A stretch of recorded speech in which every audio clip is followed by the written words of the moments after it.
মনে করেন যে এই বাচ্চারা যে মারছে এটা সুস্থ তদন্ত করে আমরা এটা ফাঁসি চাই, ডাইরেক্ট ফাঁসি। এটার অন্য কোনো ব্যাপার নিয়ে যা দেখছি আমরা যারা শেষে শুনছি যে যার সন্তান হি মারছে এই আমরা বিচার চাই, সঠিক বিচার। এই মহিলার ফাঁসি চাই আমরা, জীবনে যে এইসব কাম যে কেউ না করে বাংলাদেশের মধ্যে। আমরা তো এই কামরাই তো ফিট করছি, তো ওই কেমন করে চা করতে না। এই নাইর তো যদি ফাঁসি না হয় তাই নাইরে তো ভাড়ায় যাইবে। যে প্লেয়ার যদি ভালো হয় তাই কিন্তু হায়ারে যায়, তো এই নাইর যদি ছাড়িয়ে দেয় তাই তো আবার নাইর হায়ারে যাইবে এরকম কামে। খুব খারাপ মা হিসেবে আমাকে রোদ কাটিয়ে দিয়েছে। আমরা ভাত পানি কিছু খাইতে পারতেছি না, যে মা যদি ইয়ে করতে পারে তার পৃথিবীতে আর বিশ্বাসই আছে কিনা।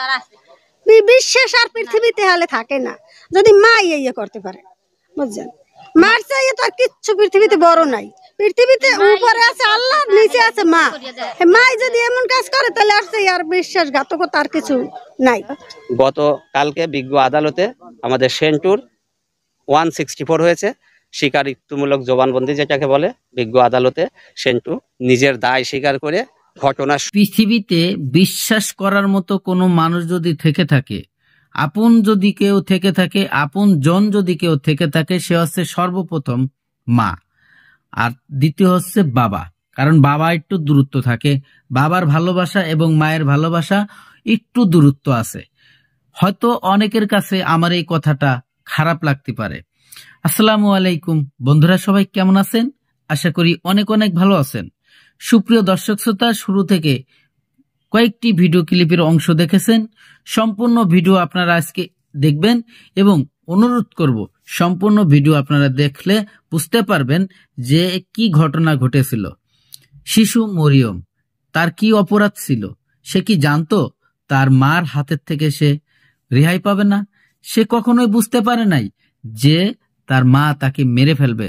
সে কখনোই বুঝতে পারে নাই যে হাতে তার মা তাকে খাওয়াইয়ে বড় করেছে, শিশুর থেকে বড় করেছে, ছোট থেকে বড় করেছে, সেই হাতেই তার মা দুনিয়ার থেকে বিদায় করে দেবে।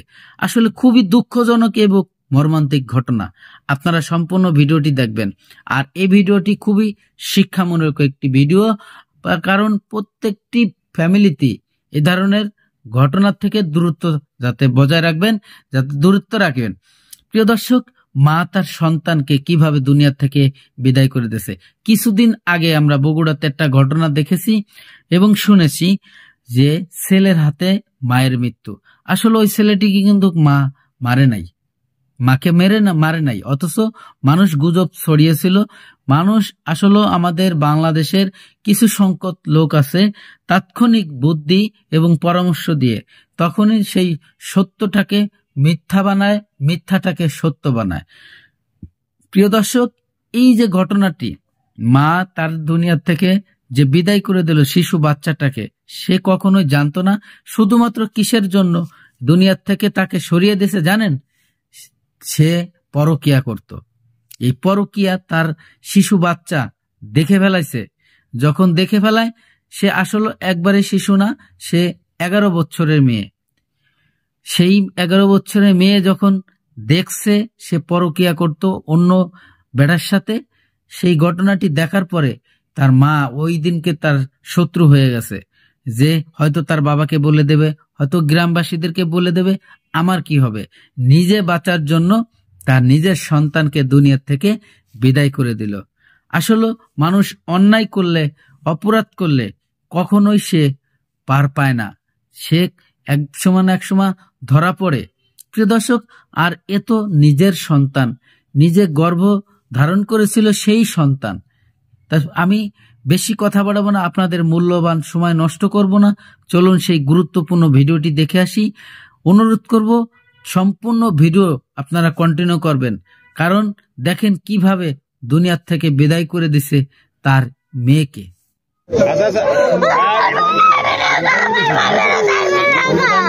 মনে করেন যে এই বাচ্চারা যে মারছে এটা সুস্থ তদন্ত করে আমরা এটা ফাঁসি চাই, ডাইরেক্ট ফাঁসি। এটার অন্য কোনো ব্যাপার নিয়ে যা হোক, গাড়াগাড়ি যেই যা করছে না করছে এটা জানি না, আমরা সুস্থ তদন্ত করে এটা ফাঁসির আবেদন জানাই আর কি। যে মরিয়ম হত্যার যে ঘটনাটা ঘটছে, যে এই যে মাসুম বাচ্চাটার কি অপরাধ ছিল, এই মাসুম বাচ্চাটার কি অপরাধ ছিল, তাকে কে বা কাহারা কে হত্যা করছে জানি না, তদন্ত করে সঠিক আইনানুগ ব্যবস্থা নিয়ে এবং সঠিকভাবে তদন্ত করে ওই তাদের দৃষ্টান্তমূলক শাস্তি এবং তাদের ফাঁসি চাই। কি হয়েছে আমরা শুনছি যে এই মরিয়ম নামে একটা বাচ্চা মারা গেছে, দেখছি আমরা যারা শেষে শুনছি যে যার সন্তান হি মারছে। এই আমরা বিচার চাই, সঠিক বিচার, এই মহিলার ফাঁসি চাই আমরা। জীবনে যে এইসব কাম যে কেউ না করে বাংলাদেশের মধ্যে। আমরা তো এন দিয়ে কামরাই তো ফিট করছি, তো ওই কেমন করছে কইতে না। এই নাইর তো যদি ফাঁসি না হয় তাই নাইর তো ভাড়ায় যাইবে, যে প্লেয়ার যদি ভালো হয় তাই কিন্তু হায়ারে যায়, তো এই নাইর যদি ছাড়িয়ে দেয় তাই তো আবার নাইর হায়ারে যাইবে এরকম কামে। খুব খারাপ। মা হিসেবে আমাকে রোদ কাটিয়ে দিয়েছে, আমরা ভাত পানি কিছু খাইতে পারতেছি না, যে মা যদি ইয়ে করতে পারে তার পৃথিবীতে আর বিশ্বাসই আছে কিনা। বিশ্বাস আর পৃথিবীতে হলে থাকে না, যদি মা ইয়ে করতে পারে, বুঝছেন। মার চাইয়ে তো আর কিচ্ছু পৃথিবীতে বড় নাই। পৃথিবীতে উপরে আছে আল্লাহ, নিচে আছে মা। মা যদি এমন কাজ করে তাহলে আর চাই আর বিশ্বাসঘাতকতা আর কিছু নাই। আমরা চাই যে ওই যে জায়গায় ওরে মারছে ওই জায়গায় গর্ত করিয়ে কোমর রোমান গাড়িয়ে এবার ওরে ওই রোমের ইট মেরিয়ে বা যে রোমা করে ওই নিঃশ্বাস করে। আমরা তো দেখিনি, আমার শ্বশুর মারা গেছিল সেদিনকে যেদিনকে মারছে এর আগের দিনের এই ঘটনাটা। তা আমরা তো আমাকে শোকের চোটে আমরা যাইতে পারি নাই বা দেখতে পারি নাই। তারপরে শূন্য অনেক খারাপ লাগছে মাইয়ের লাগে, কারণ আমার ছেলের সাথে খেলাধুলা করছে। তারপর ওই মসজিদে যায় প্রতিদিন সকালে আরবি পড়তে যায়। তারপর আমি কইছি আর নাম হয়েছে মরিয়ম, বুইনো তুই আমার আবার ভাবি বলাইতে কই, বুইনো তুই আমার প্রতিদিন আমার এই আবদুল্লাহ লই, আমার ছেলের নাম হয়েছে আবদুল্লাহ, একসাথে আমাকে বাড়িতে খেলাধুলাও করছে। অনেক ভালো আসলে মাইয়েটা স্যার, যে মা ইয়া এইরকম সন্তানের ই করছে স্যার, আমরা ইয়ার বিচারি চাই আর কিছু চাই না। ওরে যে ওইখানে ওরে গত্তা করিয়া ওরে একালি ই করিয়া দেন, শেষ করিয়া দেন, আর ফাঁসি নাহলে ইয়া পাবলিকের হাতে উড়াই দেন, পাবলিক ওরে মারিয়ে হলো। যে মেয়েটা মারা গেছে মেয়েটা আমার পাড়া প্রতিবেশী, তার নাম মারিয়ম।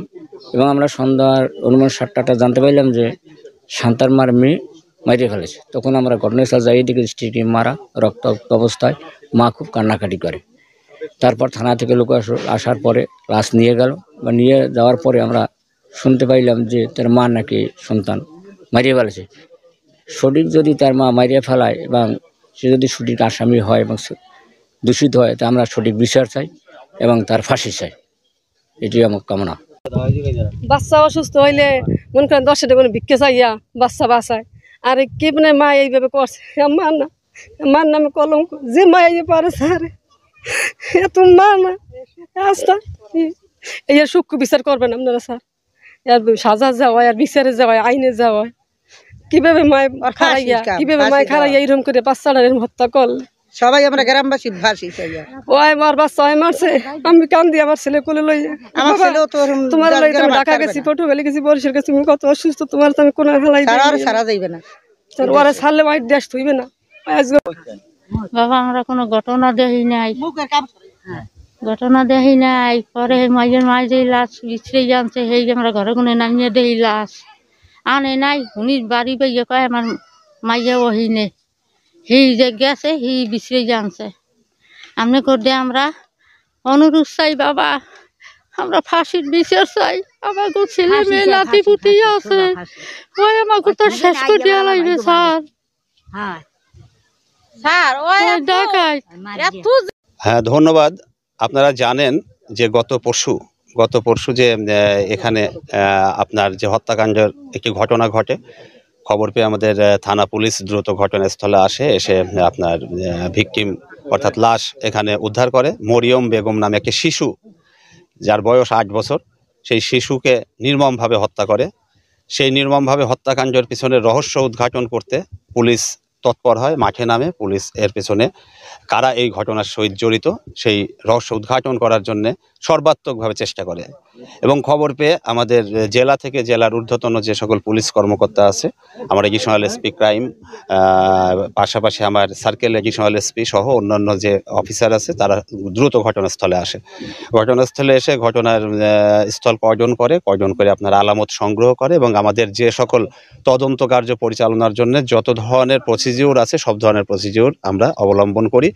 এবং পুলিশ সুপার হিসাবে আমি যেহেতু বিষয়টি অত্যন্ত চাঞ্চল্যকর, একটা শিশু পুত্রকে এভাবে নির্মমভাবে হত্যা করবে, এবং আমাকে যখন ছবি পাঠানো হয় সেই ছবিটি দেখে খুবই মর্মাহত হই। ছবিটি দেখে একটা শিশু কি নির্মমভাবে হত্যাকাণ্ডের শিকার হয়েছে, আমি কালক্ষেপণ না করে অতি অল্প সময়ের ভিতরে নিজেই ঘটনাস্থলে চলে আসি। এসে এই ঘটনার পেছনে কি রহস্য সেটা উদ্ঘাটন করার চেষ্টা করি এবং আমার অফিসারদের বিভিন্ন রকম দিক নির্দেশনা প্রদান করি।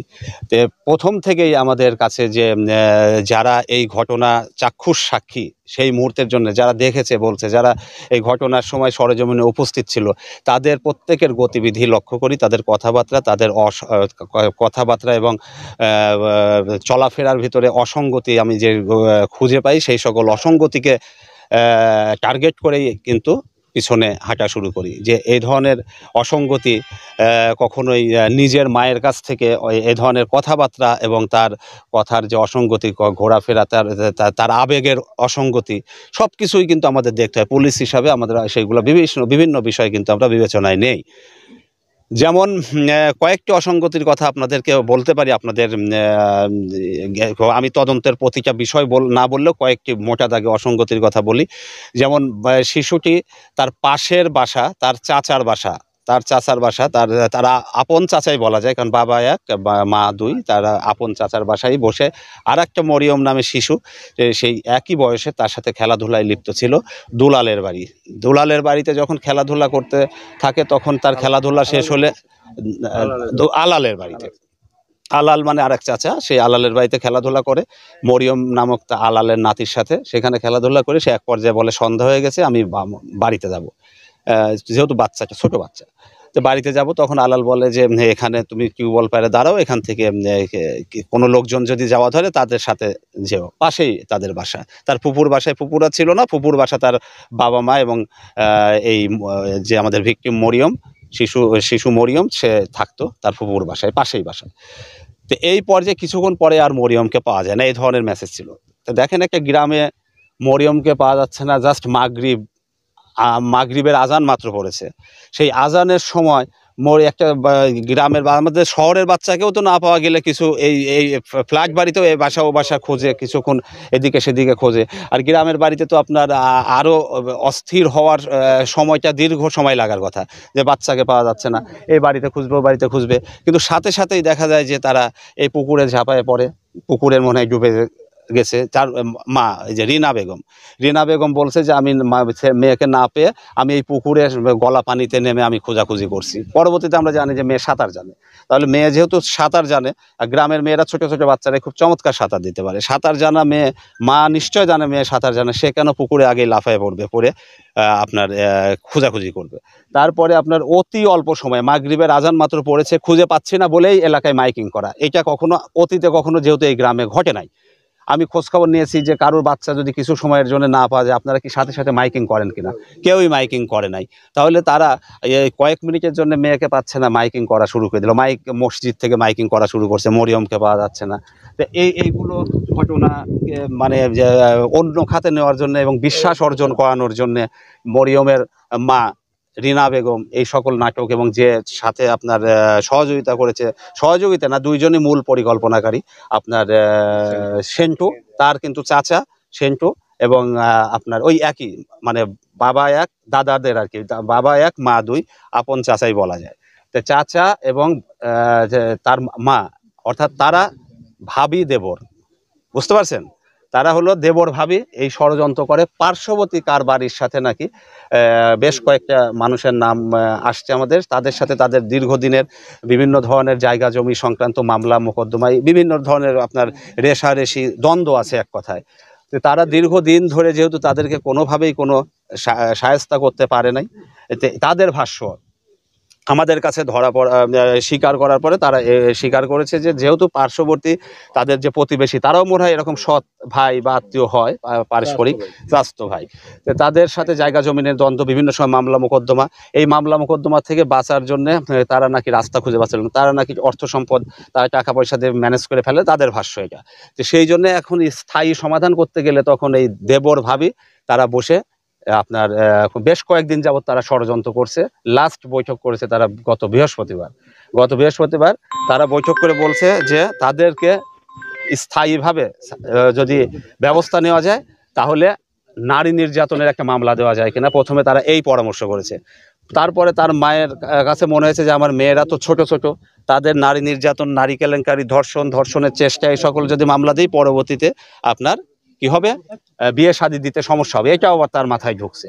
এটা তাদের বক্তব্য। পরবর্তীতে এই আস্তে কথা বলেন, পরবর্তীতে আপনার কি করছে, পরবর্তীতে আপনার করছে যে তাহলে এক কাজ করতে হবে, নারী নির্যাতনের মামলায় তো আর আপনার ইয়ে হবে না,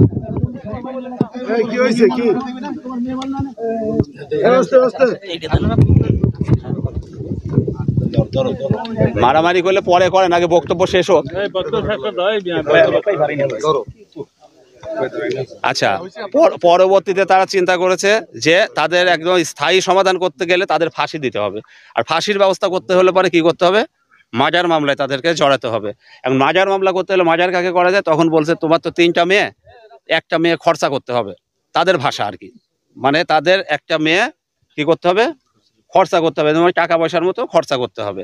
তখন তারা দুইজন মিলে সিদ্ধান্ত নিছে যে যেহেতু আমার এক মেয়ে বিয়ে হয়ে গেছে, সেই মেয়ে সংসার হচ্ছে, আর এক মেয়েও যেহেতু বেশ বড় হয়ে গেছে, অনেক দিন ধরে লালন পালন করে বড় করে ফেলছে, সে একটু বুঝমানও হয়ে গেছে, যে মেয়েটা কান্নাকাটি করলো।